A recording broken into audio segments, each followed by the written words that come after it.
Sonorama mucho más.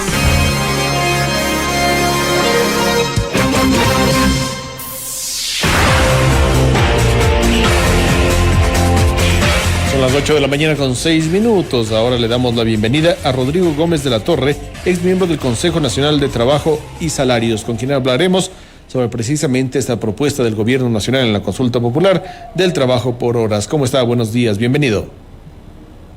Muy buenos días, Javier. Buenos días a todos los radioescuchas que nos siguen el día de hoy. Trabajo por horas, pros y contras, ¿cómo lo ve usted? A ver, el trabajo por horas no es algo nuevo. El trabajo por horas es algo que consta en el Código del Trabajo vigente, algo que más bien el Ecuador es la excepción en el mundo donde está prohibido el trabajo por horas. El trabajo por horas es un mecanismo de contratación vigente, viable, útil en el mundo entero. Aquí son las novelerías que se les ocurrió un día que mejor ya no, cuando se debió haber corregido si que había alguna distorsión, pero tenemos que buscar retomar el trabajo por horas. Y aquí, Javier, una sola aclaración: entendiéndose trabajo por horas, hora trabajada, hora pagada. Si trabajaste 10 horas al mes, te pagan 10 horas al mes. No es que vamos a ponerle condiciones de mínimos de horas o cosas por el estilo, porque desnaturaliza el principio de trabajo por horas.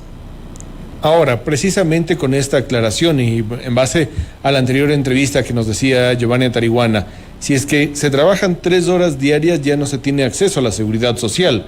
Aquellas personas que trabajan 5 o 10 horas por mes tampoco ayudarán con el tema de la seguridad social.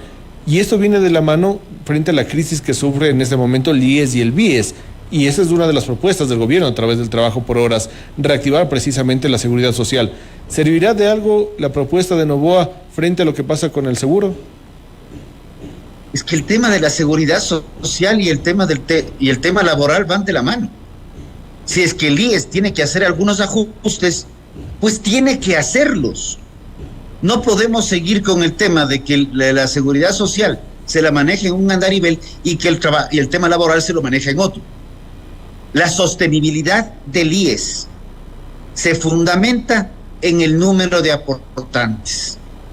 Si es que aporta sobre 160 horas a la semana, que sería tiempo completo, 40 horas semanales, 4 semanas, o si aporta por 10 horas al mes, pues es un aporte menor, tal vez tenga algún tipo de reajuste, tal vez tenga que completar mayor número de aportaciones. Ese ya es un tema de decidirlo en términos económicos y jurídicos para que se ajuste, pero el trabajo por horas permite que una persona pueda encontrar un espacio de empleabilidad en una empresa que requiere 30 horas al mes y otras 2 empresas más que requieren igual 30 horas al mes. Vamos a las 90 horas ya. Eso es la versatilidad que el trabajo por horas permite. Y principalmente para el tema de los jóvenes que están estudiando o están trabajando en una empresa y quieren hacerse de otro trabajo porque tienen energía, tienen tiempo. Y cuando vemos las cifras del empleo, realmente preocupan, porque yo no hablo de porcentajes. Cuando hablamos de empleo pleno, hablamos que en diciembre del 23 teníamos 3.093.000 personas registradas según el INEC con empleo pleno, y para enero del 24 tenemos 2.970.000 personas. Que eso ya se refleja en otras opiniones y comentarios que siguen apareciendo en la prensa nacional. Ahora, otro de los temores que hay, y nos decían a través de las llamadas y a través de los mensajes, es, en el caso de una persona profesional, y poníamos este ejemplo, que gane aproximadamente $1,000, digamos, al mes, una persona que tiene título de tercero o de cuarto nivel. Vienen 3 jóvenes que van a ganar $333, y esa persona que sobrepasa los 35, 40, 45 años, podría perder su plaza de trabajo. ¿Cómo son las realidades en otros países donde funciona el trabajo por horas y funciona bien? ¿Y cómo aplicarlas en el Ecuador? Porque claro, lo que se vivió en el Ecuador previo a la Constitución del 2008 era precisamente que no se tenía bien clarificado por parte del Ministerio del Trabajo de cómo llevar el trabajo por horas. A ver, tal vez un ejemplo personal no necesariamente sea lo más perfecto, pero yo estaba en la universidad y yo tuve dos trabajos que fueron por horas y porque el segundo trabajo pasó de horas a tiempo fijo, pero nosotros, yo llegaba en esa época, teníamos la maquinita, se timbraba tarjeta literalmente, se marcaba la tarjeta al final del mes, se tomaba la tarjeta, se hacía la cuantificación de horas y sobre eso se me pagaba y se me prorrateaban los sobresueldos y los temas de aportes. Entonces ahí yo creo que es un tema más bien operativo. ¿Cómo funciona en el mundo entero? La estabilidad laboral se la gana el trabajador a través de su trabajo, a través de su eficiencia, a través de su rendimiento. Aquí creemos que necesitamos tener estabilidad laboral por ley y podríamos plantear, ok, los trabajadores que tengan estabilidad laboral, padres de hijos, ya. ¿Y el resto de gente qué? Y cuando el trabajador es ineficiente, cuando el trabajador no cumple con sus obligaciones, ¿qué? Yo creo que hay temas que también hay que analizarlos, y algo que es pragmático en el mundo tiene que ver ya no solamente con la famosa estabilidad laboral que tanto se habla, sino con la eficiencia laboral y con la productividad laboral, que son dos temas que van de la mano. Ahora, también frente a esto se ha hablado mucho y se ha discutido por parte de la ministra del Trabajo el precio de la hora trabajo.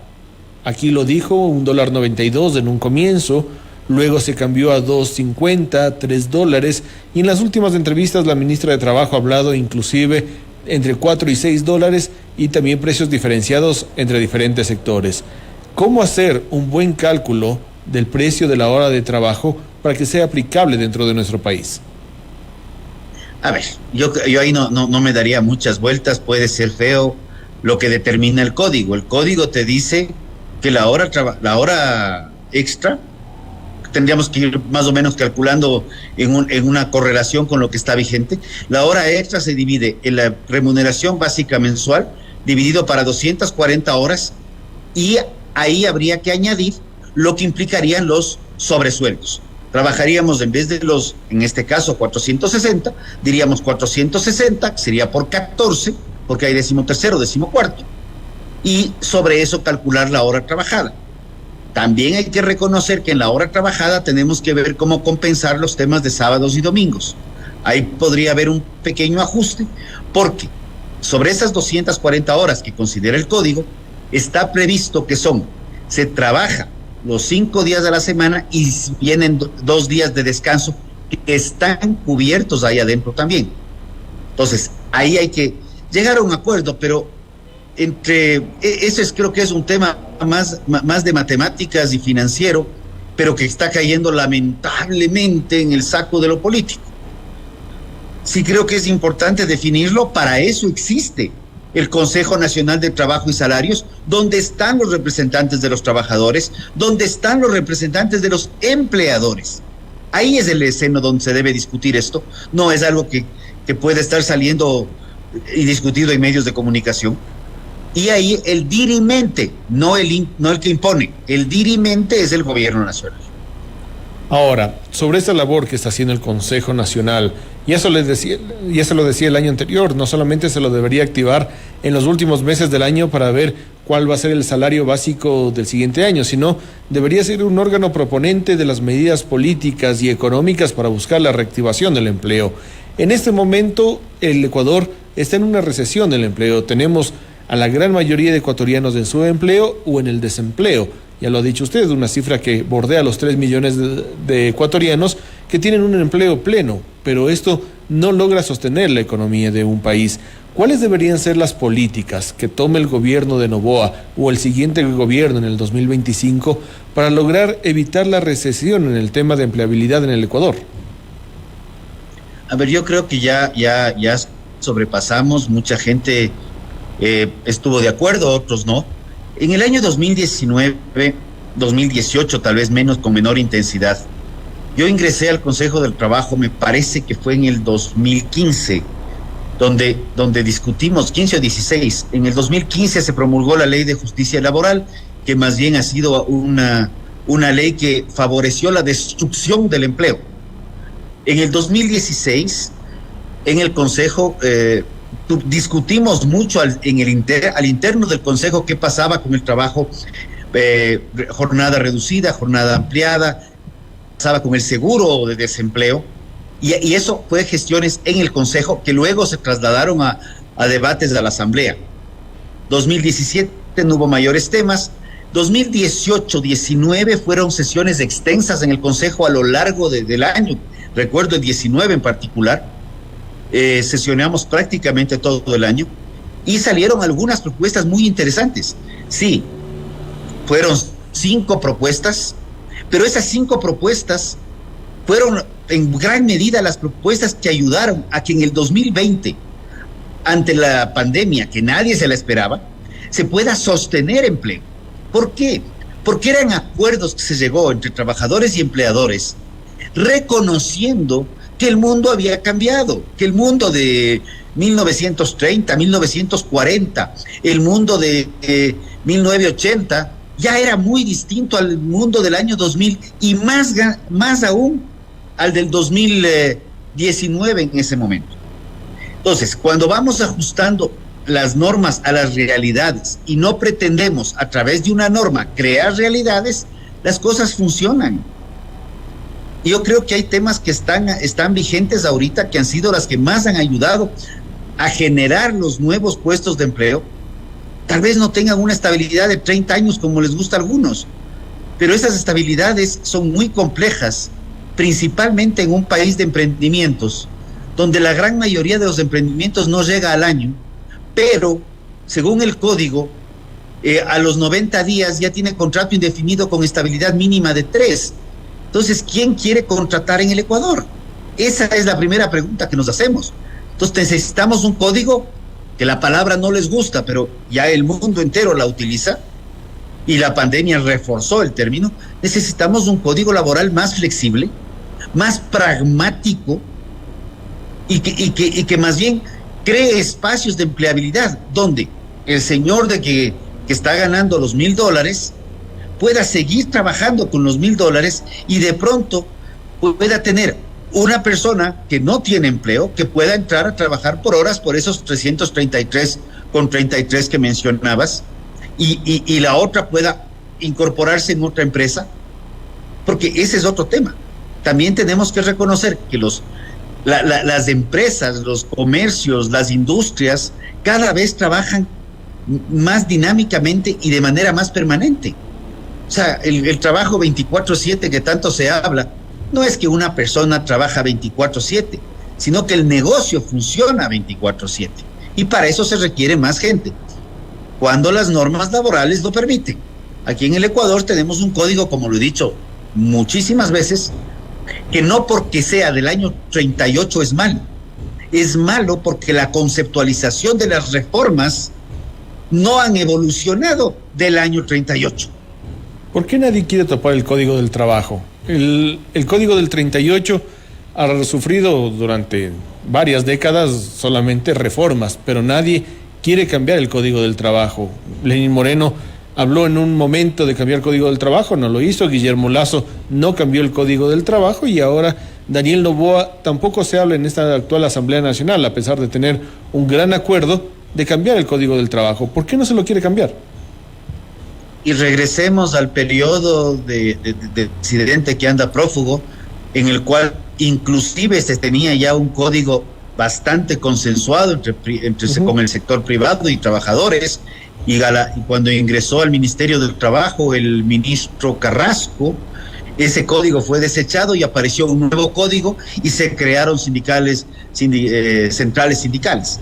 Entonces, yo creo que hay que ir viendo que el tema del trabajo no es un tema político, es un tema pragmático. Lo político es decir, vamos a defender todos los derechos, vamos a generar empleo por decreto y vamos a hacer todo un país como en Peter Pan, el país de nunca jamás, donde todo funciona más o menos bien, aunque tengamos el pirata Garfio.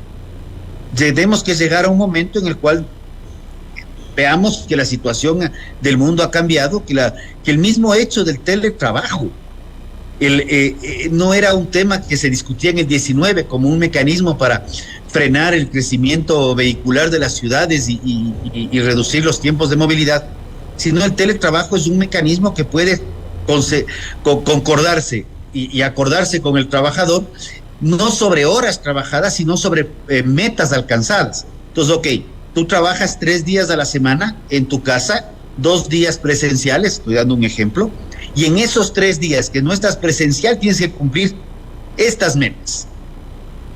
Y sobre metas hablamos, porque si está en la casa probablemente pueda aprovechar para hacer otras cosas y no estar sentado frente a la computadora igual de lo que está en una oficina. Ahora, el tema de la inversión extranjera. Muchos han hablado de los tratados de libre comercio, y ya tenemos un tratado de libre comercio con China, se habla de un tratado de libre comercio con Canadá, se habla de un tratado de libre comercio con Corea del Sur y con Costa Rica, que también ya se aprobó a través de la Asamblea Nacional. ¿Qué tienen de diferente Colombia y Perú, siendo los ejemplos mucho más cercanos que tenemos, para que esa inversión extranjera vayan a los dos países y no lleguen al Ecuador? ¿Cuáles son las reglas que se tiene? Porque el tema, por ejemplo, político es conflictivo en Perú en ese momento, sobre todo, y también es conflictivo en Colombia. El tema de la inseguridad tiene altos índices Colombia y también tiene altos índices Perú. Obviamente Ecuador lo supera a los dos. Pero ¿qué es lo que tiene de atractivos de estos dos países para que empresas internacionales se sitúen ahí y no vengan a nuestro país, que era el ofrecimiento de todos los gobiernos? A ver, ¿qué tienen? Tienen reglas claras. No hablemos de ahorita, hablemos de hace 10 años, hablemos de hace 15 años, cuando Perú tenía conflicto interno mucho más en términos de guerrilla, o 20 años atrás. Colombia estaba en una guerra interna y atraían 10, 12 veces más inversión extranjera directa que el Ecuador. Colombia siempre por sobre Perú y Perú largo por sobre el Ecuador. Reglas claras y sobre todo, reglas claras y estables. Aquí somos aviones para cambiar las reglas del juego. Entonces no terminamos, vamos a tomar estos últimos años del 2016, cojamos los últimos 10 años. Hemos modificado el IVA, hemos creado impuestos ocasionales por una sola vez, por 3 veces, hemos creado otros contribuciones especiales, hemos creado autorretenciones, hemos modificado el código laboral en varias cosas, a diferencia de volverlo más flexible, lo hemos vuelto más rígido. Con la pandemia confiábamos firmemente que la tramitología se iba a reducir. Sin embargo, el 20 y el 21 pudimos automatizar como país algunos trámites. Ahora en el 24 y 23 ya retomamos las malas costumbres y que hasta podríamos medirles en términos ambientales y de desperdicio y de derroche de recursos, la copia de la cédula. Nos encanta pedir la copia de la cédula y mientras más podamos pedir, más mejor, como decimos a veces en el Ecuador. Ahora, finalmente, el escenario que se viene para el mes de abril, no estamos hablando para un escenario muy lejano, sino ya en pocos días, es un escenario bastante complejo para todas las familias ecuatorianas, por 3 hechos. El tema de la subida del IVA, inminentemente la subida del precio de la gasolina, también el tema de la revisión de los subsidios e inclusive el tema de recorte en el gasto público. El presidente de la República ya lo ha avisado así, se han recortado cerca de 1,000 plazas de empleo, tanto en lo que es el seguro social como es en algunos ministerios, y se vendrán otro tipo de medidas. ¿Qué se espera para el Ecuador frente a estos constantes cambios que tenemos y frente a un escenario de un IVA al 15%, haciendo la vida en el Ecuador todavía más cara de lo que ya es? A ver, con respecto al IVA, es un impuesto que afecta directamente al consumo, pero sí hay que reconocer que hay muchos aspectos que están vinculados al IVA, como el tema combustibles. El tema combustible es un tema extremadamente polémico. Personalmente siempre he creído que se debe eliminar subsidios, porque realmente ese es un derroche al Estado y es una fuente de corrupción espantosa. Pero no Es un tema que también deja de caer en lo técnico y cae en lo político. Y ahí entramos al debate y el señor Riza sale a protestar y a quemar ciudades para disque defender los derechos de los ecuatorianos cuando hace más daño que bien. Lo que mencionaba, estamos entrando en un proceso de inestabilidad por cambios de reglas del juego. Los mismos periodos electorales son periodos de incertidumbre. Entonces, la incertidumbre lo que hace es frenar la confianza y frenar la inversión. La confianza es fundamental. Muchas veces, pongamos el caso Colombia, antes de los acuerdos con la guerrilla, cuando las bombas en las ciudades eran comunes y era complicado transitar por tierra. Las reglas del juego eran esas. Y la inversión llegaba porque hacían una evaluación de riesgo. Y el riesgo estaba en temas externos a la normativa.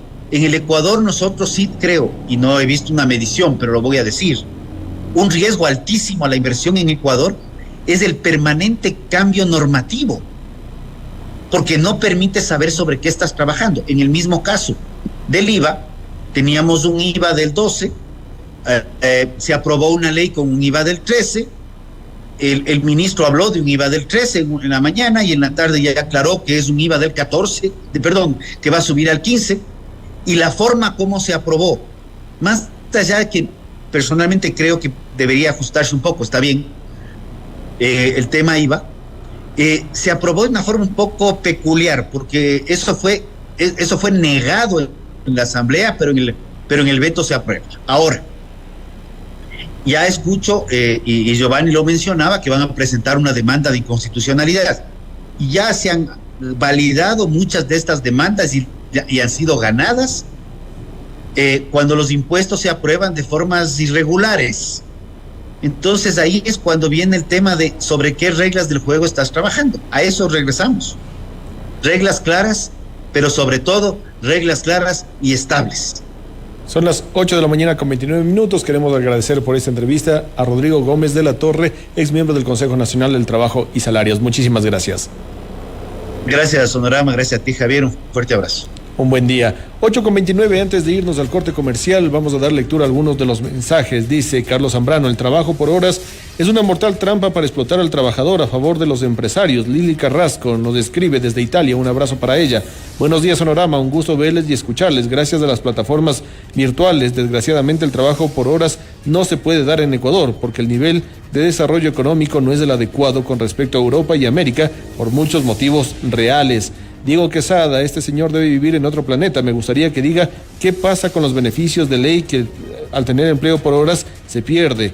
También Carlos Nelson Durán nos dice, buenos días, en países desarrollados resulta el trabajo por horas. Aquí en el Ecuador no, porque no hay trabajo.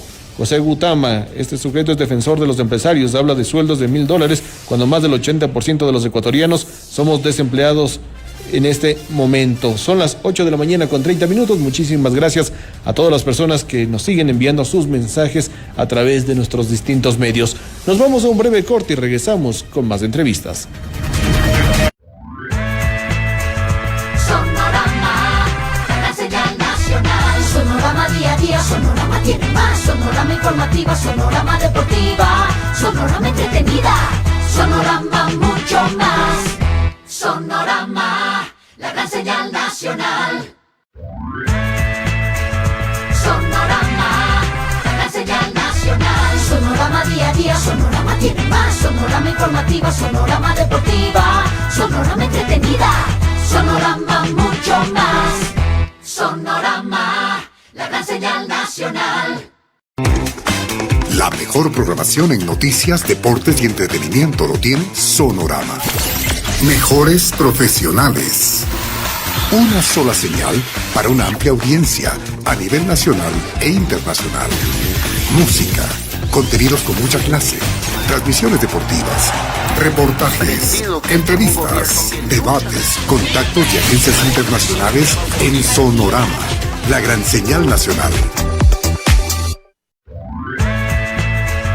Sonorama, la señal nacional. Sonorama día a día, Sonorama Sonorama tiene más. Sonorama informativa, Sonorama deportiva, Sonorama entretenida, Sonorama mucho más.